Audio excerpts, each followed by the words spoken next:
ಒಬ್ಬ ಅತೃಪ್ತ ವ್ಯಕ್ತಿಯನ್ನು ಸಂತೋಷಪಡಿಸಲು ನಾನು ವರ್ಷಗಳ ಕಾಲ ಪ್ರಯತ್ನಿಸಿದೆ, ಆದರೆ ಕೊನೆಗೆ ತಿಳಿದು ಬಂದಿದ್ದು ಏನೆಂದರೆ ಅವನಿಗೆ ನನ್ನ ಪೋರ್ಕ್ ಚಾಪ್ಸ್ ಇಷ್ಟವಿರಲಿಲ್ಲ. ನನ್ನ ಹುಡುಗ ಆಹಾರದ ವಿಷಯದಲ್ಲಿ ಅತೀವವಾದ ಪಿಕಿ ವ್ಯಕ್ತಿಯಾಗಿದ್ದ.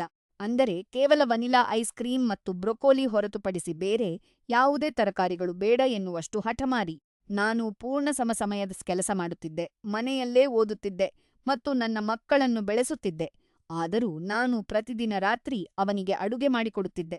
ಆದರೆ ಅವನಿಗೆ ಯಾವುದೂ ಸಾಟಿಯಾಗುತ್ತಿರಲಿಲ್ಲ. ಅಡುಗೆಯಲ್ಲಿ ಏನೋ ಕೊರತೆಯಿದೆ ಎಂದು ಹೇಳಿ, ನಂತರ ಡೋರ್‌ಡ್ಯಾಶ್ ಮೂಲಕ Jack in the Box order ಮಾಡಿಕೊಳ್ಳುತ್ತಿದ್ದ. ಇದು ಕೇವಲ ಆಹಾರದ ವಿಷಯವಾಗಿರಲಿಲ್ಲ.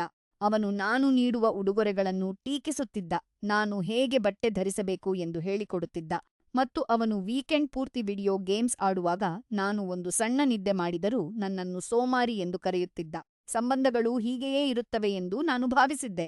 ಆದರೆ ರೆಡಿಸ್ಟ್‌ನಲ್ಲಿ ನನ್ನ ಮನಸ್ಸಿನ ನೋವನ್ನು ಹಂಚಿಕೊಂಡ ನಂತರ ನನ್ನ ಜೀವನಕ್ಕೆ ಏನನ್ನೂ ನೀಡದ ಒಬ್ಬ ವ್ಯಕ್ತಿಗಾಗಿ ನನ್ನನ್ನು ನಾನು ದಣಿಸಿಕೊಂಡುಕೊಂಡಿದ್ದೇನೆ ಎಂದು ನನಗೆ ಅರಿವಾಯಿತು. ನಾನು ಥೆರಪಿಗೆ ಹೋಗಲು ಪ್ರಾರಂಭಿಸಿದೆ ಮತ್ತು ಕೊನೆಗೆ ಸತ್ಯವನ್ನು ಹೊರಹಾಕಿದೆ.